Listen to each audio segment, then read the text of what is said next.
किसी को खिला रखा है, ये क्या होता है और क्यों कोई खिलाता है और कैसे कोई खिलाता है, ये और इस खिलाने पिलाने से बचने का क्या उपाय है, जिसके ऊपर तंत्र क्रिया कर दी जाती है, उसके पास फिर कौन कौन से लक्षण आते हैं, वो कौन कौन से लक्षण हैं जो ये बताते हैं कि इसके ऊपर तंत्र क्रिया कर दी गई है। और ये जो सब कुछ, ये तंत्र क्रिया, खिलाना पिलाना, इन सब चीज़ों से बचने का क्या उपाय है। जय श्री राम दोस्तों। तो दोस्तों, आज मेरा वीडियो है इस पर कि ये खिलाना पिलाना क्या होता है, क्यों कोई खिलाता है, और खिला दिया है तो जिसको खिला रखा है उसके ऊपर कौन कौन से तुम्हें लक्षण दिखेंगे कि आपको पता लगेगा कि नहीं नहीं, इसको किसी ने कुछ खिला रखा है। तो दोस्तों, बहुत पहले पुराने ज़माने में ये चीज़ ज़्यादा होती थी। लोग कहते थे खिला दिया, फिर क्या होता था, उल्टी भी करवा देते थे और कई कई बार वो खिलाया हुआ पेट से भी बाहर निकलवा देते थे। स्पेशल पंडित होते हैं उनके लिए जो ये तंत्र क्रिया जानते हैं और इससे निपटना कैसा है, अगर किसी के ऊपर कर दी है तो उसका सल्यूशन उनके पास होता था।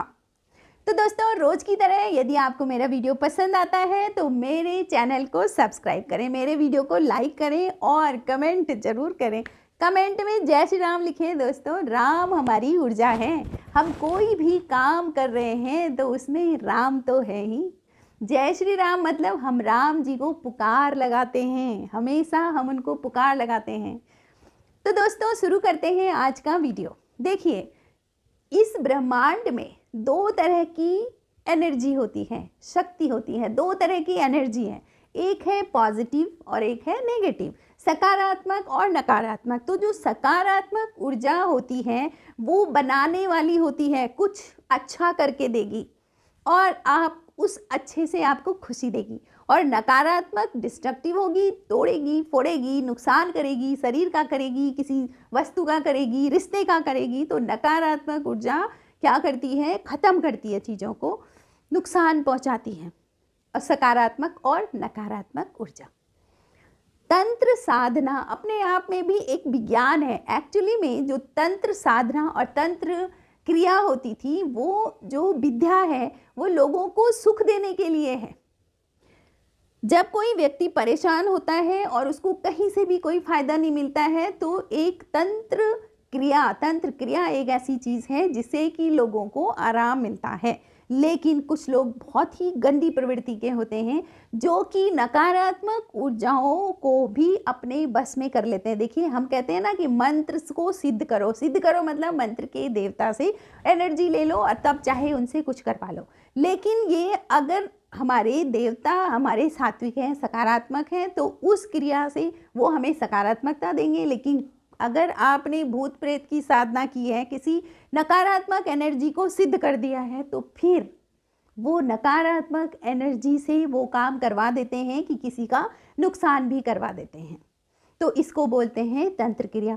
तंत्र क्रिया मतलब ये भी एक पूरी तरह का साइंस है, लेकिन इसका दुरुपयोग भी करते हैं लोग और सदुपयोग भी करते हैं। लेकिन एक बहुत पते की बात है जो मैं आपको बताना चाहती हूँ कि गीता में भगवान कृष्ण ने बोला है कि आप यदि किसी तांत्रिक के पास जाकर के अपने सुख की अभिलाषा रखते हो या उस तांत्रिक के द्वारा पूजा पाठ करवा करके आप कुछ सुख ले लेते हो, यानी आपकी कोई मनोकामना पूरी हो जाती है, तो आप उसके कर्म बंधन में बंध जाते हो। और फिर मरने के पश्चात, क्योंकि उसने आपको सुख दिया, उसने आपको कुछ दिया, तो आप मरने के बाद उसके लोक में जाओगे। आप भी तांत्रिक के लोक में जाओगे, भूत प्रेत पिशाच के लोक में चले जाओगे, क्योंकि उसने आपकी हेल्प की है। इसलिए हेल्प किससे लेनी है? सिर्फ और सिर्फ भगवान से, कृष्ण से, राम से, है ना, अपने भगवान शिव शंकर से, हनुमान जी हैं, इनसे तुम सुख की अभिलाषा करो। तांत्रिकों के पास जहाँ तक हो सके नहीं जाना चाहिए। लेकिन आज मेरा वीडियो है कि कौन खिलाता है, क्यों खिलाता है, कैसे खिलाता है और ये खिलाना पिलाना क्या है। जब किसी को कोई कुछ खिला देता है और व्यक्ति की मन की स्थिति नकारात्मक हो जाती है, कोई भी काम शुरू करेगा उससे पहले उसके बारे में नकारात्मकता सोचेगा, नहीं नहीं नहीं, यानी कि हर चीज़ में उसको मज़ा नहीं आएगा, बस नेगेटिविटी ही उसके भीतर भरी रहेगी। दूसरी बात कि उस व्यक्ति की जिसको कुछ खिला रखा है ना, उसके निर्णय लेने की क्षमता भी खत्म हो जाएगी। यानी कि अगर कहीं पर ऐसी निर्णय सबसे बड़ी चीज़ होती है, जब आप सही टाइम पे सही निर्णय लेते हैं तो रिजल्ट कुछ और होते हैं, और कभी कभी आप एक छोटा सा गलत निर्णय लेने से आप कहीं के कहीं पहुंच जाते हो, है ना। तो निर्णय लेने की क्षमता उसकी ख़त्म हो जाती है। व्यक्ति का शरीर भी जर्जर होता है, बर्बाद होता है, मतलब आप ये लगा लो कि शरीर से भी वो कमज़ोर हो जाता है। एक तो नेगेटिव नकारात्मक भी हो गया, उसके निर्णय लेने की क्षमता भी नहीं है, और उसके शरीर में पावर एनर्जी भी नहीं रहती है। तीसरा है, अक्सर परिवार में क्या होता है, लड़ाई झगड़ा करता है, घर के लोगों की वो बात नहीं मानता है, और धीरे धीरे क्या होता है, क्योंकि घर में अगर एक व्यक्ति भी इस तरह का हो गया ना तो पूरा घर बर्बाद हो जाता है, क्योंकि घर का माहौल ख़राब हो जाता है ना। जिस समय आपने आगे बढ़ना है, वो सोचना है, वहाँ लगाना है, वो समय आपका उस चीज़ में चला जाता है कि ये ऐसा क्यों हो रहा है, ये ऐसा क्यों कर रहा है ना। क्योंकि हर कोई अपने सब चाहते हैं कि सब ठीक रहे। तो इस तरह से घर बहुत ही, मतलब घर समझ लो बर्बाद हो जाता है जब इस तरह से घर में कोई एक भी ऐसा हो जाता है जिसको कुछ खिला पिला दिया हो, या तांत्रिक के पास जा कर के उसको तंत्र विद्या से कोई परेशान कर रहा हो।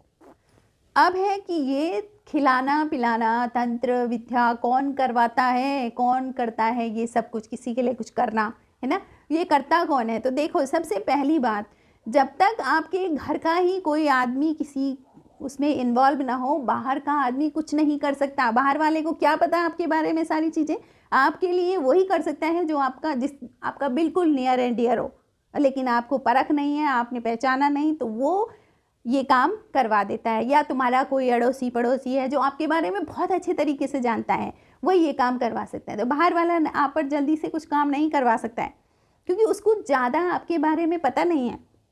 दोस्तों, एक चीज़ है ना कि चोरी किनके घर में होती है, चोरी उनके घर में होती है जिन अपने ही घर में कोई ऐसा होगा जो कि अंदर की बातें बाहर बताता होगा। किसी के घरों में कोई काम वालियाँ लगी हुई हैं, वो भी बाहर चीज़ों को ले जाती हैं, वरना किसी को क्या पता कि तुम कितने बजे अपने घर में रहते हो, कितने टाइम पे आप बाहर हो, है ना। तो कोई ऐसा भेदी ज़रूर होगा जिसकी वजह से घर में चोरी हो जाएगी, है ना। तो ऐसे ही होता है कि ये खिलाने पिलाने वाले काम भी अक्सर घर वाले ही करते हैं। तो अब है कि क्यों वो करते हैं भाई, ऐसी भी क्या आफत आ रही है कि तुम किसी को खिला पिला दो। तो अगला है कि क्यों करते हैं। तो यदि आपको देख करके, आपकी तरक्की को देख के कोई जल रहा हो, ये जो जलन और ईर्ष्या वाली जो चीज़ है ना, वो तो मतलब आदमी भूल जाता है कि मैंने भी ऊपर ही जाना है, एक दिन यहाँ नहीं रहना है। उसको ये लगता है बाप रे ऐसा हो रहा है तो फिर पता नहीं क्या होगा। अब वो फटाफट तांत्रिक के पास जा कर के कुछ भी करवा सकता है। एक तो ये हो गया। दूसरा, कई बार जायदाद का मामला भी होता है। कुछ लोग इतने ज़्यादा भोगी हो जाते हैं, इतने ज़्यादा जलनखोर हो जाते हैं कि चाहते हैं कि दूसरा ख़त्म हो जाएगा तो इसकी जायदाद भी मेरी हो जाएगी। तो इस तरह से ये सब कारण होते हैं जिसकी वजह से कोई किसी को खिला पिला देता है। देखो, तांत्रिक के पास जाते हैं, अगर तांत्रिक भी अच्छे हों तो वही रोक देंगे कि नहीं हम गलत काम नहीं करते हैं। लेकिन कुछ कुछ तांत्रिक ऐसे होते हैं जो पैसा लेकर के ये सब काम करते हैं दूसरे के लिए, है ना। तो बहुत सारे में है, वैसे सनातन में तो फिर भी कम तांत्रिक हैं, और जगह है ज़्यादा तांत्रिक हैं। दूसरे धर्मों में ज़्यादा तंत्र विद्या चलती है ना, भूत भी वही लगते हैं ज़्यादा। तो इसलिए कि क्या होता है कि किसी को खिला पिला देते हैं, तो इससे बचने के लिए क्या, सावधान रहें, सावधान रहें। और दूसरी, कुछ लोग ऐसे होते हैं ना कि थोड़ी सी उनको सफलता मिलती है तो वो ना दूसरे को नीचा दिखाने पे लग जाते हैं। मतलब अपनी सफलता को भी पचा नहीं सकते, बहुत फूं फूं फूं फूं करते हैं। तो दूसरा कहता है अच्छा इसने ऐसे करा, लो अब हम ऐसा करेंगे। तांत्रिक क्या करता है कि उनके घर से उस व्यक्ति का, जिसके लिए कुछ करना हो, या तो उस व्यक्ति का कुछ कपड़ा मंगा देंगे, उसका पहना हुआ कोई कपड़ा है, उसकी एनर्जी को कैसे पकड़ना है, तो वो इस तरह के काम करते हैं। और आपका बिल्कुल खास है तो आपको पता ही नहीं है खिला रहा है तो इस खिलाने में क्या डाल रहा है, ना। तो ये भी कर सकते हैं। से ही कई बार जलन में या फिर गुस्से में कोई लोग ऐसे काम कर देते हैं। कुछ लोग कहते हैं कि देवता लगा दिया। देवता मतलब वो एनर्जी उनके पास है, अच्छी एनर्जी, उस एनर्जी से वो अच्छा काम कर सकते हैं, लेकिन वो उस एनर्जी का दुरुपयोग करके दूसरे को नुकसान पहुंचा देते हैं ना, तो जो कि बहुत गलत है, कर्मा बना देते हैं अपने। तो अगर उनके पास कोई एनर्जी है तो उनको उस एनर्जी को कंस्ट्रक्शन में लगाना, मतलब कुछ अच्छा सकारात्मकता में लगाना चाहिए, ना कि नकारात्मकता में या किसी के नुकसान करने में। तो इस तरह से वो उनको कुछ भी खिला देते हैं। तंत्र विज्ञान का जो लोग भलाई के लिए प्रयोग करते हैं वो लोग फिर भी एक सत्कर्म कर रहे हैं, लेकिन इस तंत्र विज्ञान का जो लोग बुराई के लिए प्रयोग करते हैं वो लोग तो बहुत घोर घोर अपराध में डूब जाते हैं। तंत्र की 6 क्रियाएं होती हैं, तंत्र विज्ञान की 6 क्रियाएं होती हैं। ये भी एक बहुत बड़ा महाविज्ञान है, ये मैं बार बार कह रही हूँ, ये भी एक विज्ञान है, ठीक है ना। लेकिन लोग, तांत्रिक लोग पैसा कमाने के लिए इसका यूज़ करते हैं, और फिर पैसा कौन देगा? जो किसी दूसरे का नुकसान कराने जा रहा है वो पैसे दे करके दूसरे का नुकसान भी कर देता है। इसकी 6 क्रियाएं होती हैं: मारण, मोहन, वशीकरण, आकर्षण, विद्वेषण और स्तंभन। इस तरह की 6 क्रियाएं होती हैं तंत्र क्रियाएं। जो व्यक्ति यह काम करता है उसने किसी नकारात्मक शक्ति को सिद्ध करा हुआ है। ये मैं आपको पहले भी बता चुकी हूँ कि जो ये काम कर रहा है उसने किसी नेगेटिव एनर्जी को सिद्ध कर रखा। देखो, जैसे एक मंत्र को सिद्ध करने के लिए बड़ा पुरुषार्थ लगता है, बहुत मेहनत लगती है। 5 लाख मंत्र जाप करो, इतने लाख, जितने शब्द उस मंत्र में हैं, जितने अक्षर उस मंत्र में हैं, उतने लाख जाप करने पड़ता है, तब जाके मंत्र कहीं सिद्ध होता है ना। ऐसे ही किसी नकारात्मक एनर्जी को सिद्ध करने के लिए ज़्यादा मेहनत भी नहीं करनी पड़ती, वो एनर्जी बहुत जल्दी सिद्ध हो जाती है। और कुछ लोग तो शमशान में जा कर के उस एनर्जी को सिद्ध करते हैं।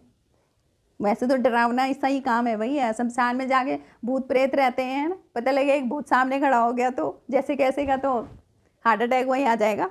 तो इस तरह से वो उस एनर्जी को अपने बस में कर लेते हैं, और फिर उस नकारात्मक एनर्जी से वो ये सब काम करवाते हैं, गलत काम, ठीक है ना। तो इस तरह से उन्होंने नकारात्मक ऊर्जा को सिद्ध कर रखा है, और अब उस ऊर्जा से वो दूसरे का नुकसान, पैसे कमा रहे हैं। मतलब दूसरों को कोई आ रहा है कि उसका ऐसा कर दो, उसके लिए ये मंत्र कर दो, इस खाने की चीज़ में ऐसा फूंक दो, चावलों में कर देते हैं, किसी भी चीज़ में करके दे देते हैं ना, तो वो दूसरों को नुकसान पहुंचाते हैं। तो अब हम आते हैं उस चीज़ पर कि जिस व्यक्ति को खिला पिला रखा है उसके भीतर किन किन चीज़ों में परिवर्तन आता है। क्योंकि उसको खिला दिया, आप कुछ पता ही नहीं है, लेकिन बहुत जल्दी से आज खिलाया कल हो गया, ऐसे नहीं होता है। ये लंबा समय लेता है, क्योंकि ये अंदर चला गया, उसकी मतलब वो एनर्जी उसके भीतर रच बस जा रखी है, तो पूरा कंट्रोल अब उसका है। तो उसमें क्या करता है, सबसे पहले वो उस व्यक्ति के विचार बदल देता है। मतलब जो व्यक्ति हमेशा पॉजिटिव रहता हो वो नेगेटिव हो जाता है। तो पहला काम वो उस व्यक्ति के वो जो नकारात्मक ऊर्जा उन्होंने उसको दी है वो उसके विचार बदल देती है। दूसरा, जिस व्यक्ति को खिला पिला रखा है वो गंदगी पसंद हो जाता है उसको, मतलब चाहे वो पहले से कितना सफाई वाला होगा लेकिन बाद में उसका कुछ भी करने का मन नहीं करेगा, बल बैठा रहेगा एक जगह पे, वो गंदगी पसंद हो जाएगा। वो परिवार के लोगों, तीसरा वो अपने घर परिवार में जितने लोग हैं ना उन लोगों से कटा फटा रहेगा, मतलब ज़्यादा बात नहीं करेगा, मतलब वो कोशिश करेगा कि मैं सबसे दूर रहूं और मैं अकेले में रहूं, क्योंकि और लोग पॉजिटिव होंगे तो उसको दिक्कत आएगी ना उन लोगों के साथ। तो उसको ये लगता है कि मैं अकेले में रहूं, क्यों? क्योंकि वो नकारात्मक ऊर्जा उसके भीतर है। बार बार वो बीमार भी पड़ने लगता है वो व्यक्ति, उसको कई तरह की बीमारियां भी होने लगेंगी। जब देखो उसको कोई ना कोई परेशानी है तो ये हो जाता है उसके साथ जिसको कुछ खिला पिला रखा है। अब शरीर में किन किन जगहों पर उसको दर्द होगा, इन परेशानी या बीमारी आएगी। तो एक तो पहले कंधों के ऊपर, ये कंधे सबसे पहले बैठ जाएंगे। दूसरा, रीढ़ की हड्डी जहाँ से आप बैठ रहे हो, कमर पे जो सपोर्ट है बैठने का, यानी कि बैठना ही बंद करवाना चाहता है वो, है ना, तो उसकी रीढ़ की हड्डी में दर्द होगा। नीचे बेस में जहाँ से आप बैठ रहे हैं उस हड्डी में, टेल बोन से शुरू होकर के पूरी रीढ़ की हड्डी में उसके पेन शुरू हो जाएगा। उसके आज्ञा चक्र में भी वो एनर्जी बहुत ज़्यादा इफेक्ट करती है, तो उसको उसके जो अट्रैक्शन होगा उसके ऊपर वो ख़त्म हो जाएगा। लोग उसको देख करके थोड़ा भयभीत होने लगेंगे, डरने लगेंगे, ये हो जाएगा उसके अंदर। और धीरे धीरे क्या होता है कि वो शारीरिक रूप से बहुत ज़्यादा कमज़ोर हो जाता है जिसको खिला रखा हो। अगला, उसका स्वभाव चिड़चिड़ा हो जाएगा। आप उसको थोड़ा सा बोलेंगे एकदम उग्र हो जाएगा, बात बात में झगड़ा करने लगेगा और जिससे देखो उससे लड़ना शुरू कर देगा। तो ये होता है उसके साथ जिसको खिला रखा हो। उसको पूजा पाठ तो बिल्कुल पसंद नहीं आएगा, और आप अगर पूजा करवाएंगे और उसमें तिलक लगाएंगे ना तो टीका बिल्कुल नहीं लगाने देगा वो, क्योंकि यहाँ पर टीका लगेगा तो आज्ञा चक्र शुद्ध होगा, जो कि उसको बिल्कुल पसंद नहीं है। मतलब वो अपने से नहीं कर रहा है ये सब काम, और परिवार के लोग समझ नहीं पाते हैं तो चिढ़ते किससे हैं? उससे चिढ़ते हैं। अरे वो बेचारा तो फंसा हुआ है किसी जाल में, उससे चिढ़ना नहीं है, बल्कि उसके साथ तो थोड़ा अच्छा व्यवहार रखना है, क्योंकि वो किसी के कंट्रोल में है। तो वो अपने प्रसाद नहीं खाएगा, पूजा का प्रसाद भी नहीं खाएगा, है ना। पूजा में बैठने में भी गुस्सा करेगा और आपको भी रोकेगा। अगर आप पूजा कर रहे हैं तो वो कुछ ऐसा करेगा कि इतनी नेगेटिविटी कर देगा कि आप, वो चाहेगा कि आप भी पूजा ना करें। तो ऐसे एकांत पसंद करेगा, है ना। और जब देखो सोता रहेगा, मतलब सोना चाहेगा और बैठना भी नहीं चाहेगा। वो जब देखो लेटा हुआ रहेगा, आलसी हो जाएगा। ठीक है, जो काम वो पहले से करता था अच्छे से, उस काम में भी उसकी रुचि खत्म हो जाएगी। बस इस तरह से उसके ऊपर इफेक्ट हो जाता है जिसको किसी ने कुछ खिला रखा हो। ठीक है, और निर्णय की क्षमता तो मैंने आपको पहले भी बताई कि निर्णय लेने की क्षमता उसकी खत्म हो जाएगी। और आप अगर उनके घर में सब सात्विक होंगे तो उसकी तामसिक प्रवृत्ति भी बढ़ जाएगी।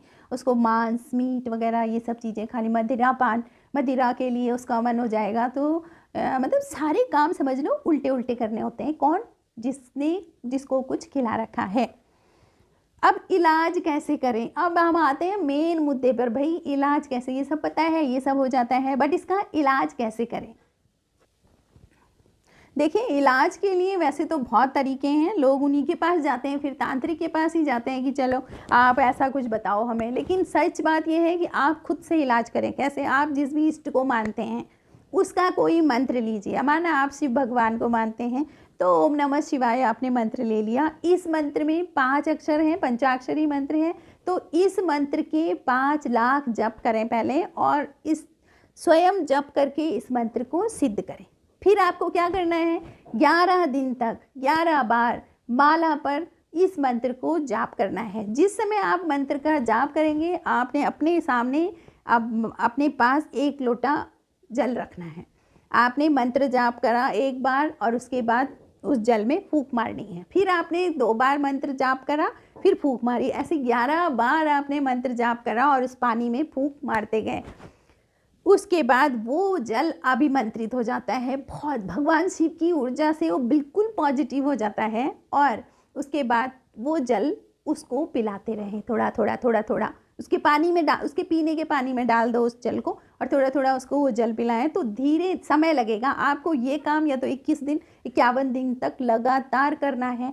तो क्या ये एनर्जी एक बार पिला दिया उससे नहीं जाएगी, क्योंकि मैंने बोल रही थी ना कि जो खिलाया रहता है ना वो भी बहुत धीरे धीरे काम करता है। वो नेगेटिविटी धप से जा कर के सारे काम नहीं करेगी, वो ऐसे घुसेगी आप उसके भीतर धीरे धीरे धीरे धीरे, और काफ़ी लंबे समय में उसका बहुत बड़ा नुकसान कर देगी, है ना। तो अब आपको पॉजिटिव एनर्जी तो और भी स्लो काम करती है, नेगेटिविटी तो फिर भी जल्दी बढ़ जाती है। तो आपको 21 दिन 51 दिन तक लगातार ऐसा अभिमंत्रित जल उसको पिलाना है। तो धीरे धीरे धीरे धीरे उसके भीतर की वो नकारात्मकता खत्म हो जाएगी, न्यूट्रलाइज हो जाएगी, वो पॉजिटिविटी बढ़ जाएगी, नकारात्मकता बदल जाएगी, रूपांतरित हो जाएगी, है ना। तो इस तरह से ये वाला आप प्रयोग, मतलब वो उपाय अपने घर में करें। दूसरा उपाय है कि आप बाज़ार से पीली सरसों लाएं, देसी घी लाएं, कपूर रखें, नीम की सूखी हुई पत्तियां रखें, गूगल रखें, गुड़ भी रखें, थोड़ा सा देसी गुड़ रखें, और इसको घर में जलाएं। और लगातार इसको भी 21 दिन 51 दिन तक रोज़ जलाते रहें। तो इनके जलने से भी नकारात्मकता ख़त्म हो जाएगी। और तीसरा उपाय तो और भी अच्छा है कि आपके इष्ट जो भी हैं, आप क्या करो, हनुमान चालीसा का पाठ करें। 21 दिन तक 21 बार हनुमान चालीसा पढ़े। और उसमें भी क्या है, अगर वो खुद करे तो सबसे अच्छा है। जिस पर ये हो रखा है अगर वो खुद कर रहा है तो इससे बढ़िया बात कुछ नहीं है। लेकिन अगर वो खुद नहीं कर रहा है तो उसके लिए उसके घर वाले कर सकते हैं। 21 दिन तक 21 बार या 11 बार हनुमान चालीसा पढ़नी है, और सामने वही जल का गिलास रखना है, और उस अभिमंत्रित जल हो जाता है वो, क्योंकि आपने हनुमान चालीसा 1 बार पढ़ी, इसमें फूंक मारा, 2 बार पढ़ी, फूंक मारा, या उस जल को देखा, है ना। यहाँ से भी एनर्जी, तुम्हारे भीतर की पॉजिटिव एनर्जी, आपने उस जल को देखा तो वो एनर्जी आपकी आँखों द्वारा जल में पहुँच जाती है और फिर आपने उस जल को उसको पिलाना है। और सबसे अच्छा है अगर वो खुद कर रहा है तो फिर तो कोई बात ही नहीं है टेंशन की, लेकिन उसके ऊपर तो नेगेटिविटी हावी होती है तो वो तो दूसरे को भी करने नहीं देगा, तो इसलिए वो अभिमंत्रित जल आपने उनको पिलाना है। तो इस तरह से ये 3 उपाय हैं, आप ये करके इस समस्या से छुटकारा पा सकते हैं। बट ये खिलाने पिलाने वाला बहुत बुरा रोग है, लेकिन जो भी ये कर रहा है ना उसको नहीं पता कि वो अपना कितना बड़ा नुकसान कर रहा है। दूसरे का तो नुकसान हो ही रहा है लेकिन अपना भी, क्योंकि नकारात्मक एनर्जी जब जाती है तो उसके बाद जब लौटती है ना तो कई कई गुना मल्टीपल होकर के आपके ऊपर भी आएगी। तो फिर ऐसी जगह हाथी क्यों डालते हैं। तो दोस्तों आपको वीडियो कैसे लगा आप कमेंट करें। Thank you for watching.